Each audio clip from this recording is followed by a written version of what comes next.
by Sajikor. Life is. Time is now 7 a.m. and you're listening to Love 101. Coming up now is the Morning Watch, and today the Morning Watch is sponsored by TLC, the Transformed Life Church, and also the Ministry of Legal and Constitutional Affairs. It's the third staging of Accelerate Pastors and Leaders Conference, October 3 and 4. Hosts Pastors Dwight and Joan Fletcher, founding pastors of Transformed Life Church, Reverend Dr. Conway Edwards, also Dr. Rowan Paul Earl, Reverend Che Coleman. They will equip us to meet the changing needs of the communities we serve. Visit accelerate.leader.net. Call 876-371-0983. Accelerate Pastors and Leaders Conference, Thursday, October 3 and Friday, October 4. Transformed Life Church. The report is out. What report? The Constitutional Reform Committee's report of recommendations. Recommendations on what? On how we move from a monarchy to a republic, of course. So what's in it? The creation of the office of president and changes to our parliament. Yes, man. It also includes a new qualification for membership in parliament. I know you want to see that one. Read the full report at roadtorepublic.nlca.gov.jn. We are on the road to republic. That's right. The Morning Watch is brought to you by the Ministry of Legal and Constitutional Affairs. Join us on the road to Republic. Think Independence, Think Republic. And Accelerate Pastors and Leaders Conference, Thursday and Friday, October 3 and 4 at the Transformed Life Church, Hagley Park Road, Kingston. Listeners to Love 101 FM are advised that the views and opinions expressed in this program are not necessarily those of Love 101 FM.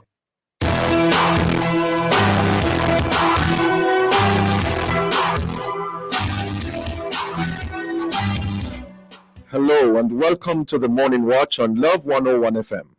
I'm your host, Dylan Toussaint. A special welcome to our listeners on love101.org, and if you're overseas and on the move, U.S. listeners can access us at 712-832-8001. And if you're in the UK, 0330-332-6541. Or join us via the Love 101 FM app that can be downloaded from the Google Play Store or the Apple Store. You can also join us on Love 101 FM Facebook and YouTube Live. In the first watch today, safe food handling at the cook shop or market. What needs fixing? And in the second watch, we are consuming it, but how dangerous really is specially engineered food. So for both watches, we have food-related topics. For our social media question, we ask, how confident are you in the safety of market and the street food?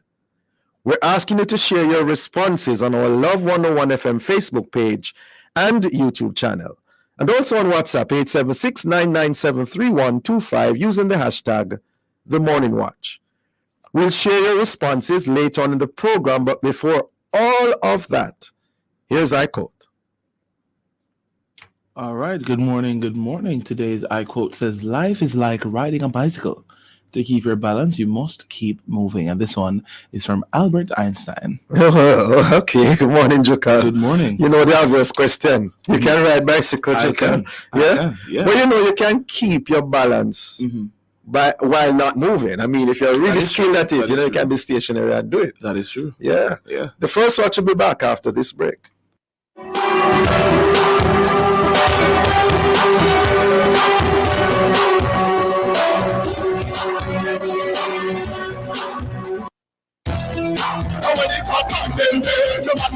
On the next episode of The Mailbox, we will focus on the topic, life after incarceration. The after effects of incarceration may vary and affect persons' physical and mental health, causing psychological stress, increased likelihood of relapse into criminal behavior, negative attitudes towards authority as a result of unfair handling of grievances, and problems with families. Is the society prepared to reintegrate men who were incarcerated? You are invited to join the conversation with Reverend Jason Downer, Associate Forensic Psychologist, President of Mogava, and lead for the Unangered program on Wednesday, September 18 at 5:30 p.m. on the Family Station. Love 101. Your mailbox is brought to you by Solid PVC Pipes, manufactured in Jamaica by Fox Rich Company Limited. The Mailbox Monday.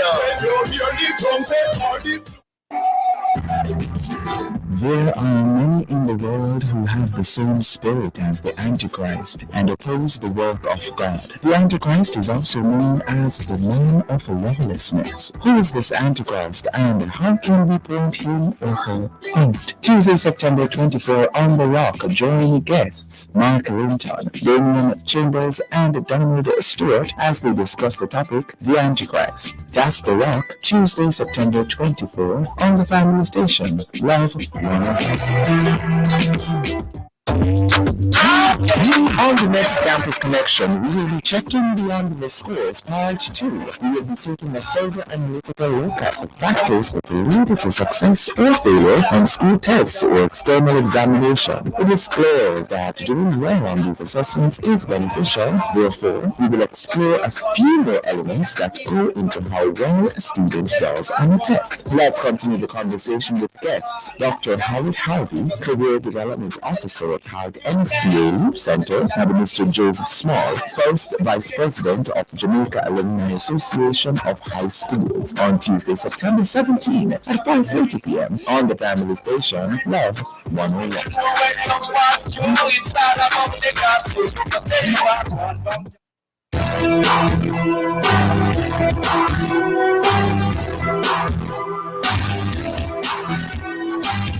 Welcome back to the Morning Watch. Thanks for staying with us. I'm your host, Dylan Toussaint. Now, we have heard people saying they don't trust the food or the people preparing or selling it. Well, in the past couple of months, we have seen or heard why many of those persons have such a distrust. So what's really happening? And for how long? And how do we address the concerns and fix the problems? Well, to answer these and other related questions, we have online Paul Minnis, Regional Environmental Health Officer of the Kingston and the St. Andrew Health Department. Good morning to you, Mr. Minnis. Pleasant good morning to you and your listeners. Great, good to have you with us. Well, what are the major rules and regulations, sir, in regards to food handling in Jamaica? Okay, the food handling, there is a regulation under the Public Health Act, which is the Food Safety Regulation, which was enacted in 1998, and there was a subsequent revision 2 years afterwards, which sets out the framework under which every aspect has to do with public health and food is inside and it's to be enforced. And can you give us some specifics in that regard, in terms of, persons who are going to be selling food? What are the basic requirements? Well, it clearly defines food. That's one of the first things, because some of the things which we think would not fall under the ambit of food within there, so like water, ice, and so forth. So that's a clear definition of what food entails. It goes into the safe handling of food, the safe storage of food, which takes into effect time and temperature in terms of what temperature ranges is safe for food, and well as how long should certain foods be left out in the open.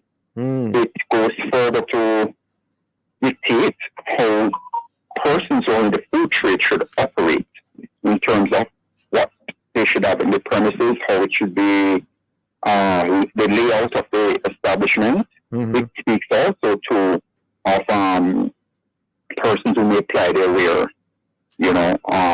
along the way, and also it dictates a penalty if what is in the law is not followed, and whom is to enforce it, which is in effect the public health inspector through the ambit of the medical officer of health. There's been much talk about food handlers permit. What is that really, and how is that acquired? All right, a food handler's permit is, as it stated, is a permit which is issued by your local health department. So in each parish, all 13 health departments, persons would go in and apply for a food handler's permit. Training would be done. How long is that on average? Pardon me? How long is that training process? How long is that on average? The training for food handler's permit in terms of one, it would take about it's really a 3-hour course. Sometimes can be condensed a little bit less than that, but it's really a 3-hour training. And when because it also includes some amount of questioning to determine, leading questions to determine certain things, practices, and so forth, which a food handler prospective food handler would need to know. So it's a process which should take about 3 hours. And a food handler is anybody who has, as the words suggest, the phrase suggests, handles food in any way? Yes, but we would want to ensure, though, that in the ambit of public health itself, if you are selling food to the public, that's where we become necessary in trying to differentiate that someone who is not selling food, it's just preparing and for personal purposes, they do not fall under certain ambits of the food handler. And it doesn't matter whether the food is already pre-packaged. For example, if you're selling banana chips only, or any other banana chips, right? You still need a food handler permit. Or food sealed in bags and so forth still fall in the ambit of the food handler's regulation. And all those people on the roadside, the jerk chicken man, jerk pork person, those people should have food handlers permits. Yes, they should be holders of valid food handler's card. And I stress the term valid because the food handler's card expires each year. So if you have a card that is expired, then you do not have a valid food handler's card and can be prosecuted. And is there a cost attached to acquiring a food handler's permit?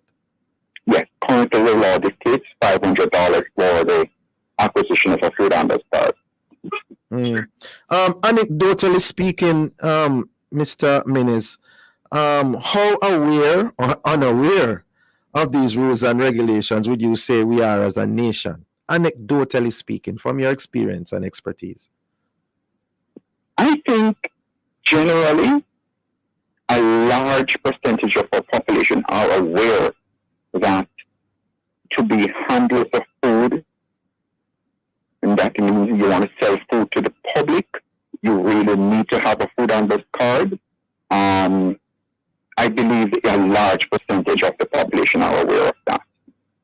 Where we have problems though is the enforcement, because of course, for some strange reason, people know what to be done, but we just always push the button and sometimes not do what is expected. And we're going to talk more about enforcement, but the penalties currently, what are they? Can you give us an idea?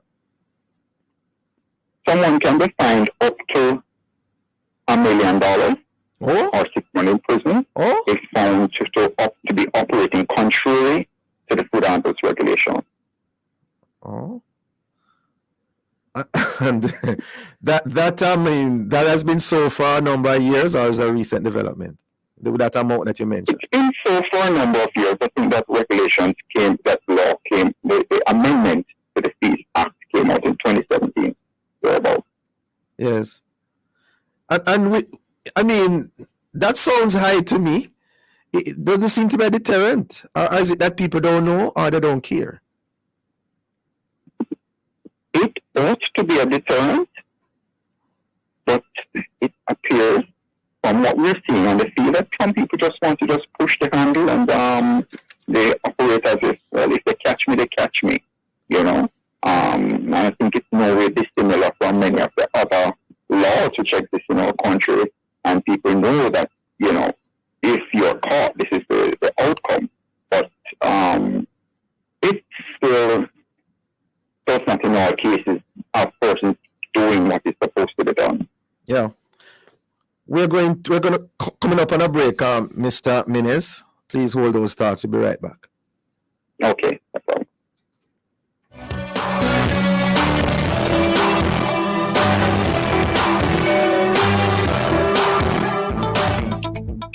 The report is out. What report? The Constitutional Reform Committee's report of recommendations Recommendations on what? on how we move from a monarchy to a republic, of course. So what's in it? The creation of the office of president and changes to our parliament. Yes, man. It also includes a new qualification for membership in parliament. I know you want to see that one. Read the full report at roadtorepublic.nlca.gov.jn. We are on the road to republic. Every Thursday morning, Love 101 shares with you power-packed messages, words of encouragement, and testimonies of God's miraculous power. You get all of that in the Don't Give Up broadcast, brought to you by Celebration Church at the Portmore Skating Rink in the Portmore Mall with Pastor Prophet Michael Carter. Be sure to stay tuned to Love 101 for the Don't Give Up broadcast. Get the word you need to start your day right. The Don't Give Up broadcast, Thursdays at 5:15 a.m. on the family station, Love 101. Once upon a time, there was a girl named Kay. She loved to dance and play. One day at school, she got very ill, and Mom was left with an unbearable bill. It would be easier if Mom was prepared. With school companion, 80% of the bill is cleared. Medical care for children is a must. For as low as $2,540 per month, make unbearable medical bills go away. Sign up for Surgical School Companion today. Conditions apply. I am so happy for back to school. But wow, getting back to a quiet house comes at a price, right? Flower knows how to easy work for back to school. With a $15,000 gift card to help take care of your back to school expenses and a free school bag. The books aren't going to carry themselves, right? Make back to school easier and sign up for Yard and Road. Get internet at home and mobile on the go for only $5,300 plus GCT. Flow Yard and Road makes every day better. Visit a Flow store today. Conditions apply. Ever hot, ever juicy. Ever hot, ever juicy. Honey fresh, flaky, crisp, make it fresh, flaky, crisp, make it. Don't forget the energy, quality. Make it flavor out in the open family. Hot, fresh, with a breakfast or lunch. It's juicy, whatever you feel, honey fresh, flaky, crisp, make it fresh, flaky, crisp, make it fresh. Juicy qualities are quality food every time. Available at juicy locations all the while.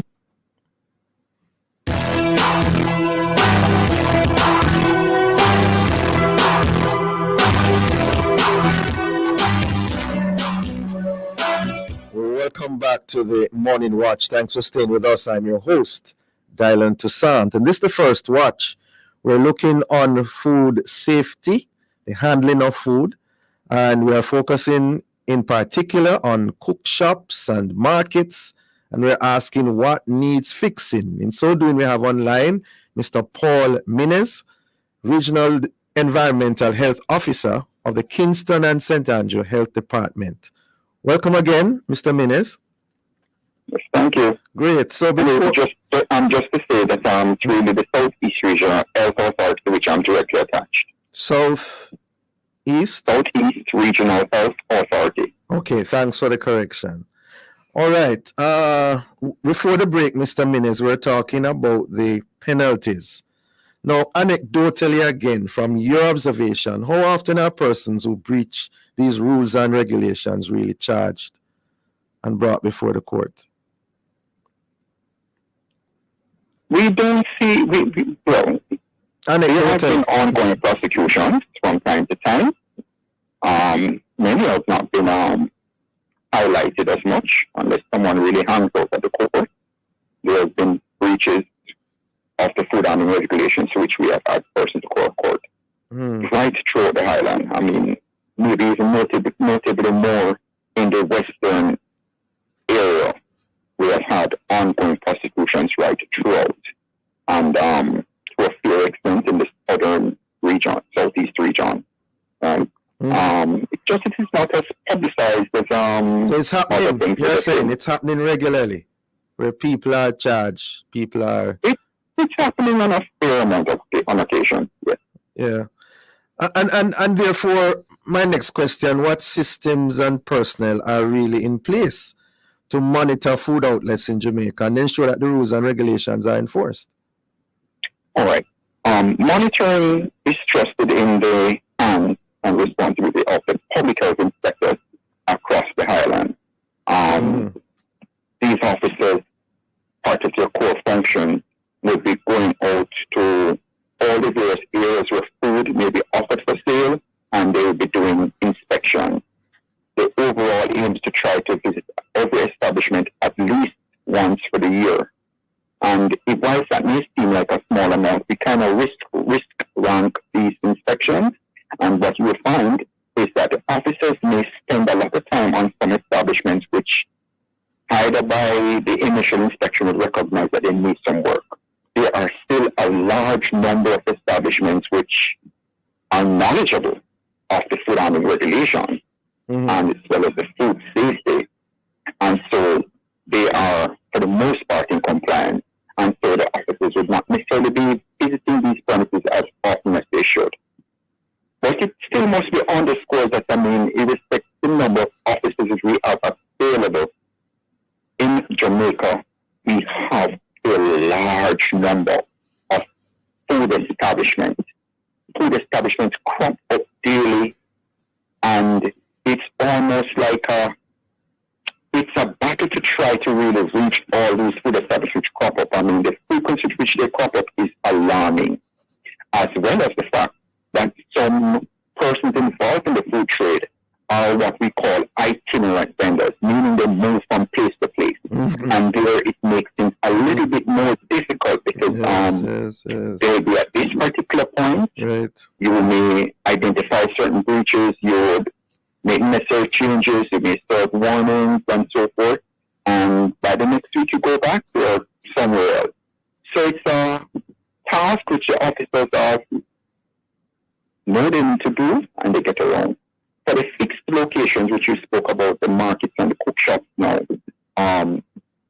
these are monitored, and where the necessary facilities are not in place, the persons who are in charge would be informed by either verbal initially, written, or by prosecution. Of course, we try to work with persons, but we do recognize that with the almost frequent nature and the embarrassing nature in which some of these deviations from sound and proper public health is taking place, we recognize that we will have to ensure that we are far more vigilant and take the necessary actions which would be necessary to get compliance. Do you feel we have enough persons on the ground, Mr. Minnes? Well, I did speak earlier regarding the large number of food handlers, establishments, as well as persons who are involved in the food trade. So in and to be honest with you, we do not, at this stage, we're not in a position just can say we have that right amount of persons, the number of persons available. Thankfully, though, a few years ago, we got permission from the Ministry of Finance to increase our numbers. And as soon as each parish is able to get the required number of staff, we would be in a much better situation to be on top of food safety in this country. Yeah. And I'm on the whole point of accountability and looking at it now from the other angle. What penalties are there if our governing authorities fail in terms of providing sanitary conveniences? I'm not sure. I think my memory with Crab Circle that there was no sanitary convenience there. On the other hand, I'm asking, are there penalties for our governing authorities in that regard? Certainly. Establishments which offer food for sale to the public, they have a fixed location. They should have sanitary facilities. As a matter of fact, they must have sanitary facilities for the staff. And if it is that food has been handled and fed or sold on the component where people stay and eat, then staff as well as their guests. And if that is not the case, then they would not be licensed to operate the trade which they would want to operate. The would order should not. The would order should not, Mr. Minnes. I'm not sure Crab Circle had any. They would not be licensed.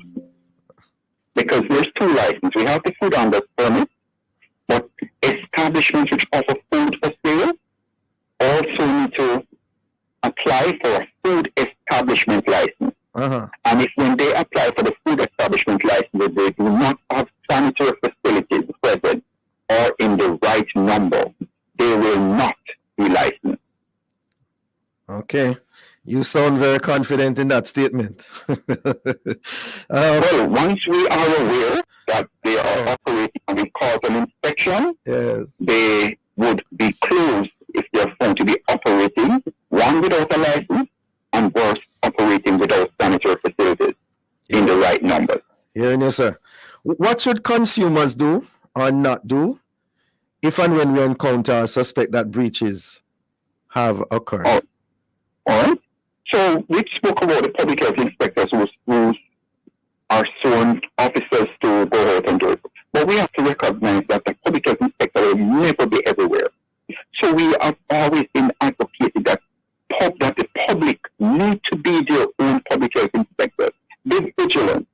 One, if you go to an establishment, that establishment should be licensed. For the most part, it's a certificate which ought to be visibly placed in the establishment.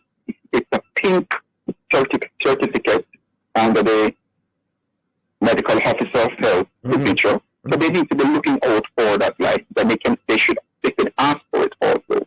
Then also too, they need to be aware. Many of the cook shops and so forth really don't necessarily have anything to block the operations, and you need to observe how your persons who are serving you. Look at their fingernails. Look at their dress. Are they looking all messy? Clearly, if they handle themselves that way, then it's unlikely that the food they handle is of good quality also. So they have to be careful and observe what is happening. Yes. But look at how the operators handle the food to which they're serving you. So I want to put the onus back on the public that they need to be vigilant. And if you're not comfortable, do not buy from that location. Go somewhere else. And we are in the age where everything is videotaped and then posted on social media. Any concerns there? Well, we are in a situation where, as I said, the public inspectors will never be everywhere. So from time to time, we will get calls from the public. They will also send us videos saying, this is where I was, and this is all my food was presented. This is what I saw in my food. And it is as a result from these which we see sometimes which cause for inspections to be done in certain areas. Because some places may not have been targeted for inspection at a particular time. But based on the reports coming in, as well as video tapes and so forth, it can cause an inspection which will oftentimes work out for the best. Because if we see unsanitary practices taking place and we do an inspection, if it is proven to be true, these places will be closed and prosecutions will be done. And apart from these videos that are posted, are there any contact numbers, email addresses that you could give us, persons who would like to report breaches? Every parish have a local health department. All they need to do is just go on, we are in an information technology age. Just look for health department. And the health department is where the public health inspectors, the chief public health inspector and his teams are based. And you can just call the health department, ask to speak to a public health inspector, and you can communicate whatever concerns you may have. So that's the easiest way to reach out to a public health inspector. Or if you just want to swing by to the local health department, each parish has a health department, then you can do so and ask to speak to a public health inspector. And that's across the island. You are saying we have these these institutions? Yes, Coastal Island, yes. Okay. All right, we have to leave it there. I want to thank you very much, Mr. Minnes, for joining us, and all the best going forward. You're most welcome. Thank you for having me. Great. The Morning Watch will return in just a moment.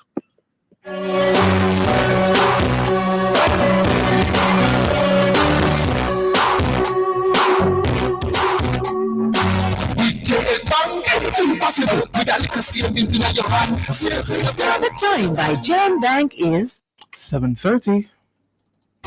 I love doing my own thing, so to have to live by my landlady rules, kind of rough. I can only park near the front gate to the right of the mango tree, but not on the lawn. Well, I fulfilled 2 dreams with 1 Jane Bank savings plan. I buy my dream home and I live by my own rules. Stop wishing you could. With your Jane Bank savings, you absolutely can. Jane Bank will help you find a way. Baby, we know how important it is to keep you dry and comfortable. At Huggies, we've made it our mission to have the perfect diaper to give you a soft and gentle experience. And even better, a one-up 100% leak-proof protection, even from blowouts. Whether it's playtime, nap time, or bedtime, Huggies keeps you happy. So you can focus on making memories, not messes. Huggies, we got you, baby.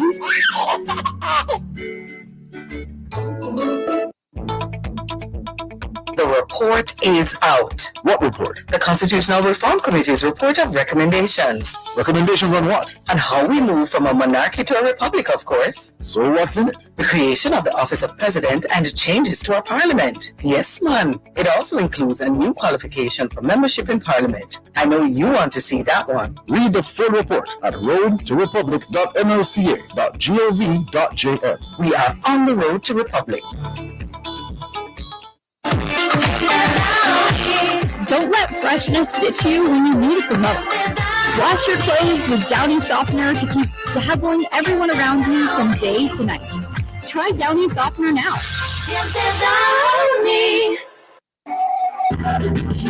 There are many in the world who have the same spirit as the Antichrist and oppose the work of God. The Antichrist is also known as the man of lawlessness. Who is this Antichrist and how can we point him or her out? Tuesday, September 24 on The Rock, join guests Mark Linton, Damian Chambers, and Donald Stewart as they discuss the topic, the Antichrist. That's The Rock, Tuesday, September 24 on the family station. Love, on the next Campus Connection, we will be checking beyond the scores, part 2. We will be taking a further analytical look at the factors that lead to success or failure on school tests or external examination. It is clear that doing well on these assessments is beneficial. Therefore, we will explore a few more elements that go into how well a student does on the test. Let's continue the conversation with guests. Dr. Howard Harvey, Career Development Officer at Howard MCA Center, and Mr. Joseph Small, First Vice President of Jamaica Alumni Association of High Schools, on Tuesday, September 17 at 5:30 p.m. on the family station, Love 101.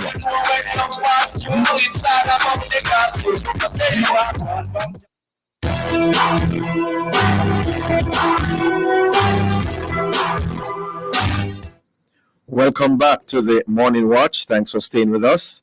I'm your host, Dylan Toussaint. Let's now look at the newspapers to see what Jamaicans and others are saying and doing. In the Gleaner, democracy declined for 8th straight year around the globe, Institute finds. Revenues outperformed budget for April to July. It's another story in the Gleaner. In the Observer, I dare you, Golding challenges PM to call general election and urges Jamaicans to choose change. Also in the Observer, drug-resistant superbugs projected to kill 39 million by 2050. What? And in Loop News, trouble looms if Jamaica's declining birth rate isn't addressed. Senior medical officer warns country could face major economic, social problems. And then we see that Kingston mayor says plans are ongoing to address commercial garbage. Those are some of the major stories and headlines in our newspapers. Coming up next, we'll read some of the feedback from our social media question: how confident are you in the safety of market and the street food?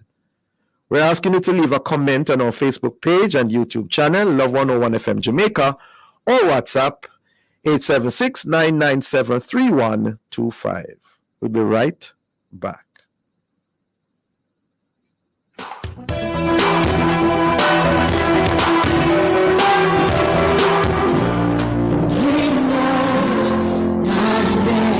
Here is your opportunity to connect with someone who will listen, pray, and give guidance. It's the Ministry of Counseling and Prayer of the Edgewater Baptist Church. Please call 876-220-6474 or 876-332-7956. Weekdays between 8 a.m. and 9 p.m. Saturdays and Sundays between 8 a.m. and 8 p.m. Please talk to someone if you're finding it particularly challenging to cope during this period of crisis. Someone is waiting for your call. Please reach out today. 876-220-6474 or 876-332-7956. It's the Telephone Counseling and Prayer Ministry of the Edgewater Baptist Church. A reminder that somebody cares. Endorsed by Love 101. When I come to the end of myself,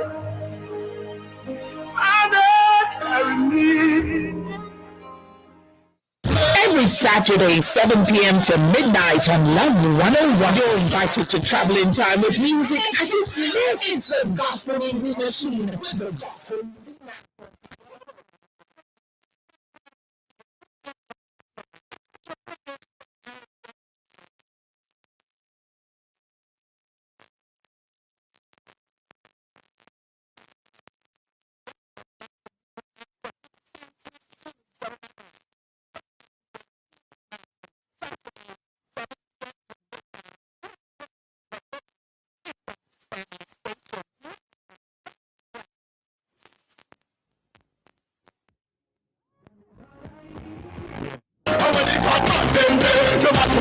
On the next episode of The Mailbox, we will focus on the topic life after incarceration. The after effects of incarceration may vary and affect persons' physical and mental health, causing psychological stress, increased likelihood of relapse into criminal behavior, negative attitudes towards authority as a result of unfair handling of grievances, and problems with families. Is the society prepared to reintegrate men who were incarcerated? You are invited to join the conversation with Robert Jason Downer, Associate Forensic Psychologist, President of Mogaba, and lead for the Unangered program on Wednesday, September 18 at 5:30 p.m. on the Family Station, Love 101. The Mailbox is brought to you by Solid PVC Pipes, manufactured in Jamaica by Foxrich Company Limited. The Mailbox, Monday.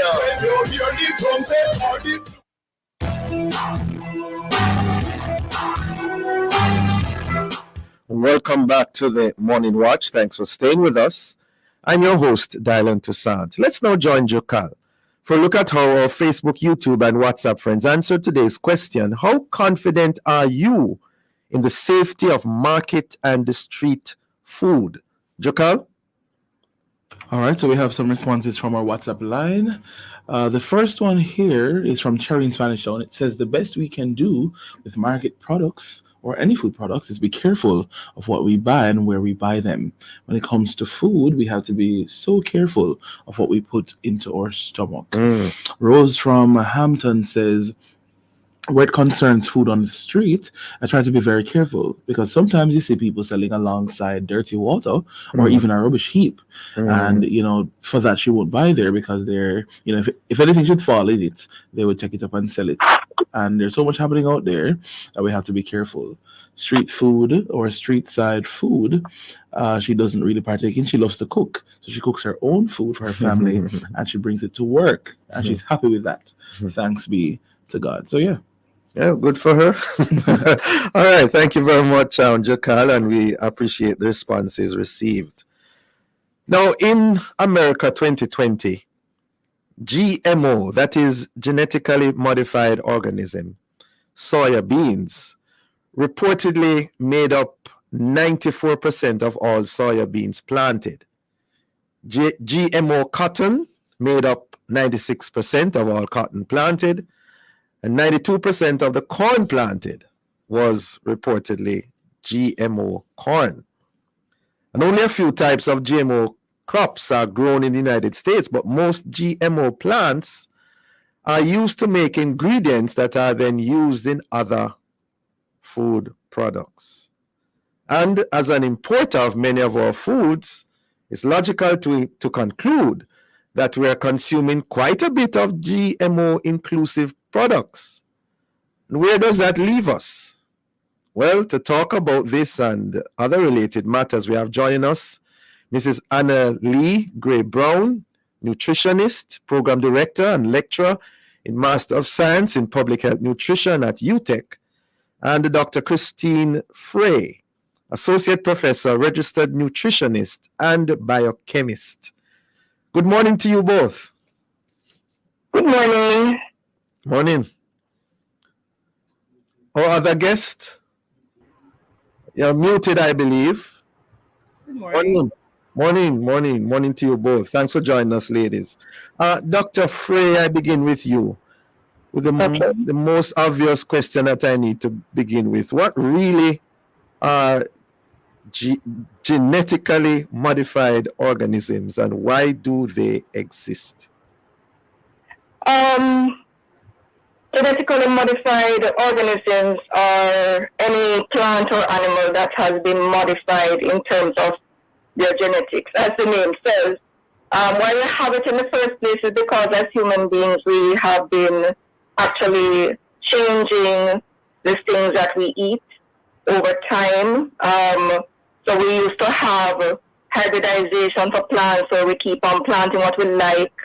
We would have cross-breeding for animals where we would have animals that have the kind of characteristics that we like, mating to create the, what we want. But when it comes down to genetically modified foods, we have been using this technology to actually take the gene with a characteristic that we like and put it into the actual, organism, let's say plant or animal, that we want to put it in. So that is what we have done, and it has been happening for at least 50 years, more than 50 years, from the 1970s. Wow. Yes. And still with you, Dr. Frey, why do this? I mean, what's the aim and purpose and goal behind all of this? It really cuts down on time, because it would. I remember a joke I had given to my food science students, where maybe I should even be giving that joke here, but it's a matter of taking the gene from, just to get the product in a matter of months rather than years and years and years and years and trying It to, cuts down on the time to produce the yeah, product. it's a technology, and I can understand it being scary. Yeah. Mrs. Gray Brown, anecdotally, how widespread would you say is the supply and consumption of GMO foods in Jamaica today? Well, a lot of what we have in Jamaica is imported. And so there are some key crops that may be genetically modified. It could be corn. It could be some fruits that we like, for example, apples. Some apples, when you bite them, they don't take as long to brown. But as Dr. Frey said, if you literally don't want the thing to brown so that consumers won't think it's spoiled, then you add that characteristic to it, So something as like oil. So many of us may be using the more cost-effective oil, which may be soybean oil. And most soy is actually genetically modified. Some persons may be trying to eat healthier, and they may be aiming for soy milk, or they may be aiming for tofu, not realizing that if they are concerned about something not being organic, for example, right, it may fall in that category. So it's quite widespread. Yes. And it has increased over the years in Jamaica, I'm assuming, right? Well, in general, we're importing more and more, but what we may not have, as Dr. Freeze just said, Oh, okay. for a long time, it has I'm been sorry. on the market. Yeah, I'm sorry, Mrs. Gray Brown. You're up on a break. Just hold that thought. We'll be right back.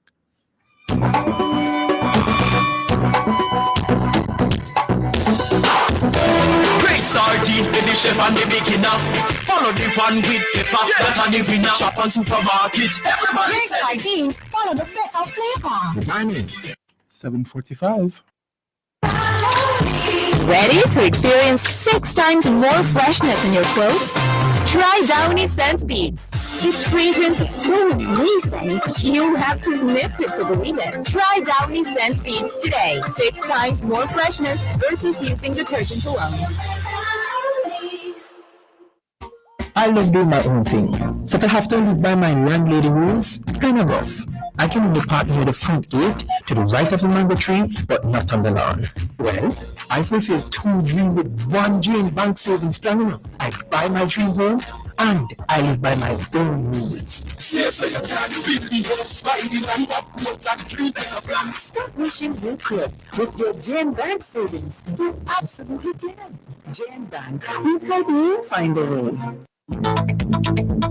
The report is out. What report? The Constitutional Reform Committee's report of recommendations Recommendations on what? on how we move from a monarchy to a republic, of course. So what's in it? The creation of the office of president and changes to our parliament. Yes, man. It also includes a new qualification for membership in parliament. I know you want to see that one. Read the full report at roadtorepublic.nlca.gov.jm. We are on the road to republic. get busy with a Krista, this goose with a JN Bank biz loan. You can't lose when you want more on your business too. JN Bank Small Business Loan. Some loan for you. Helping you succeed is our business. Tell us your business and let's help you start it, grow it, or boost it. Borrow as low as $10,000 and up to 100 million Jamaican dollars. Enjoy flexible payment terms and affordable rates. Apply now. WhatsApp 876-295-1298. JN Bank. We'll help you find a way.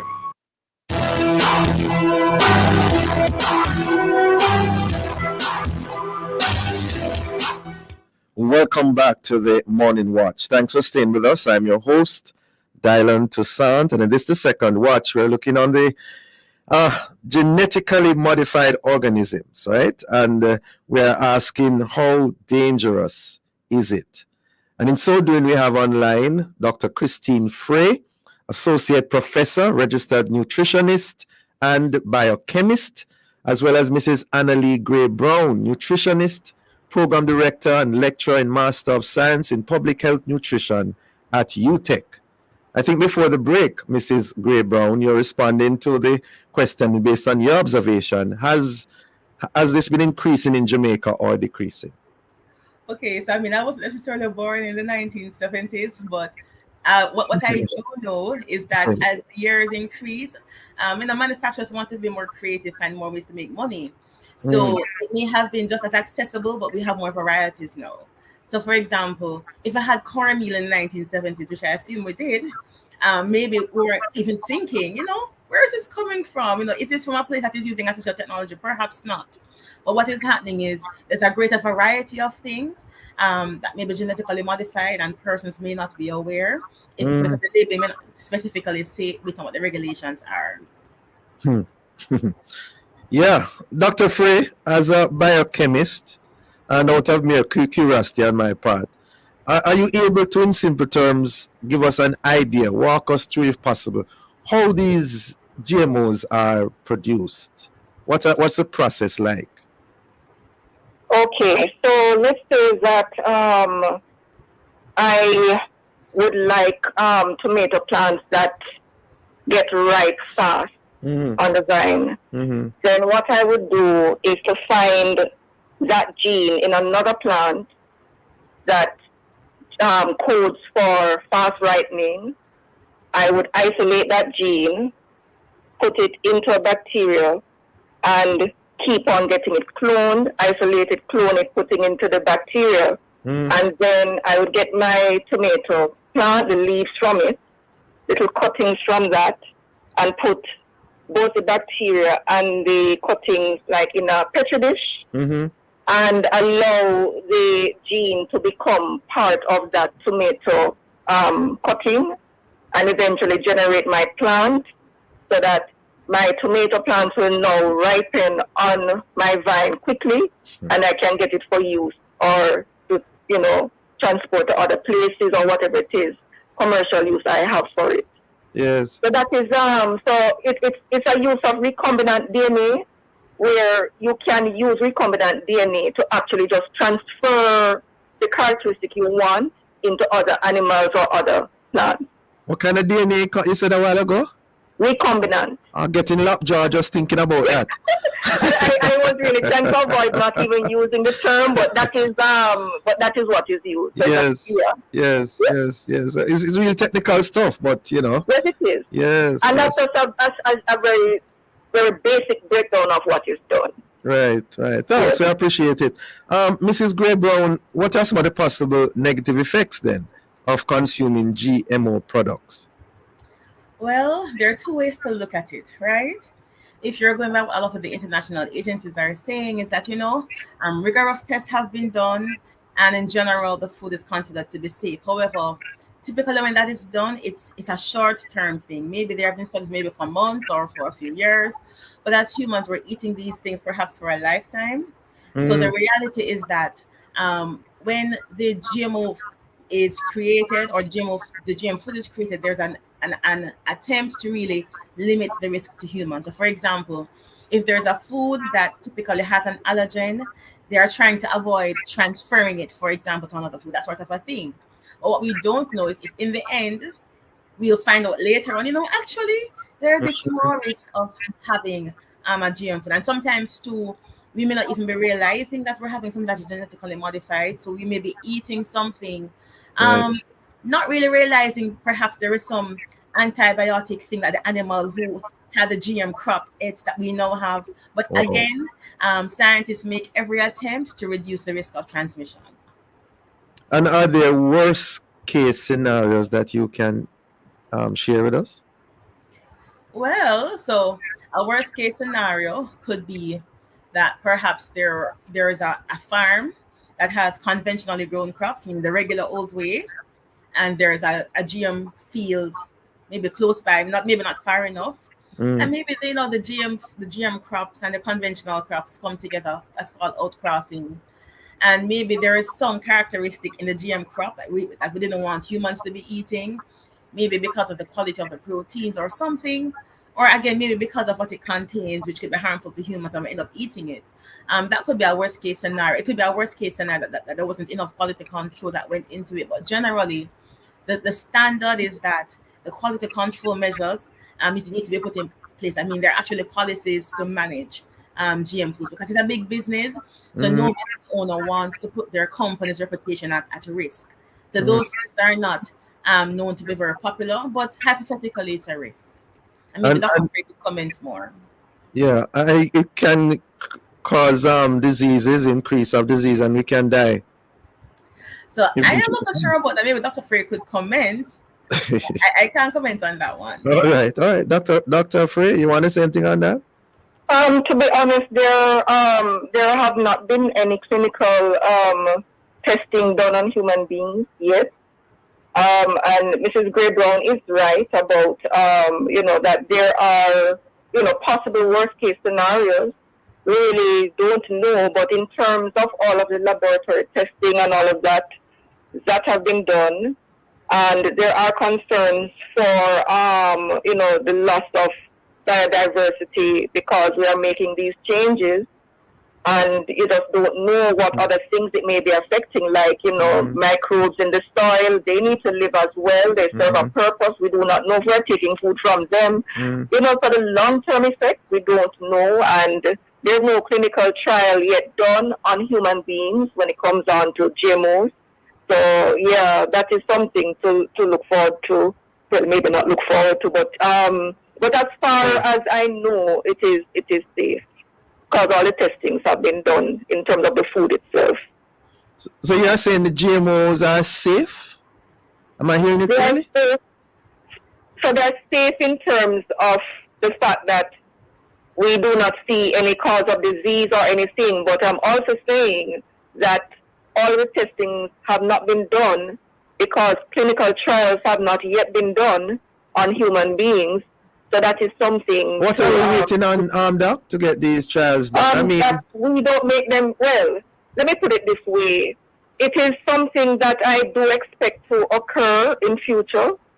But as far as I know, at this point in time, such trials have not been done in humans. I believe that they have been done in animals, and some negative effects have been observed, like infertility, things like those have been seen. Yes. But more and more research needs to be done to be sure that is the actual result of GMO foods, because when it comes down to research, it does take years of research to be sure of things that are considered completely valid. You see, so yeah. You see, Doc, I'm pressing it because in terms of the COVID outbreak that we had recently, already they have research done, I gather, in regards to some of the side effects of the virus and perhaps and also the vaccine. If that could take place in just 4 years, why we can't have research done for the GMOs? I really can't speak to the United States or Australia or the other countries that make these products. But when in terms of vaccines, understand that vaccines have been under many years of research, and that's the reason why a vaccine could be come up with in a short space of time. It's a reason why you could actually predict what the next possible outbreak of an epidemic could be. So it's not as short term as you may think, because there are many years of research where vaccines are concerned, much longer than 50 years, which where GMO fall in. So it's not quite the same, So so I understand what you're saying, but it's not quite the same. It's a much longer process of research for vaccines. Okay, and that has been going on over years. You're saying? Yes. It's not just recent as some people think. Okay. No. Yeah. All right, Mrs. Gray Brown. As far as you're aware, what, if any, are the rules and regulations governing the importation, production, and consumption of GMO products in Jamaica? So I know that Jamaica has a biosafety policy, but I'm not familiar with the details. But the reality, though, is there is no, and as far as I know, on importing GM foods. Not only that, it's not that we have a mandate for labeling foods, because there's even a standard that should be finalized at some point in the near future for prepackaged foods in the Caribbean. And there's actually no reference to GM foods in that document. So if something is not clearly defined and referenced, then it can't be really monitored.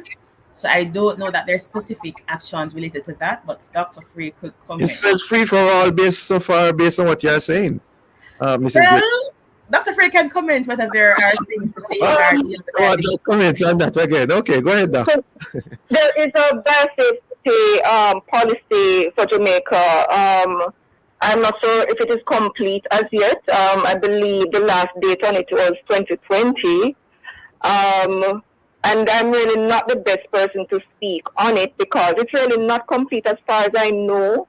But it does have two main goals: to manage the risk to human health, agriculture, and biodiversity, and to facilitate the development of a national modern biotechnology sector.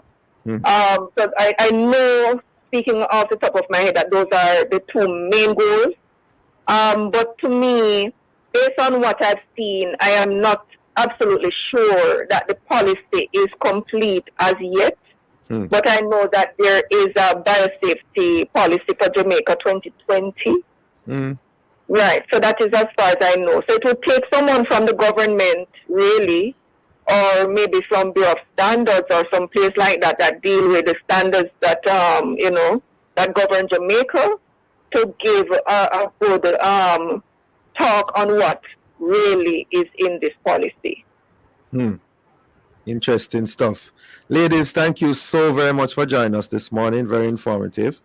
And have a safe and productive day. Thank you. Bye-bye. Bye. Thank you, listeners, for being with us. Join us again tomorrow as we continue to set the stage for a discussion of topical and controversial issues. For information or get copies of this program, call our production department at 876-968-9596-7. This has been the Morning Watch. Thanks to our producer, Kathy Gale, and our guests. I'm Dylan Toussaint, handing it back to Love in the Morning with Jokal Dyer.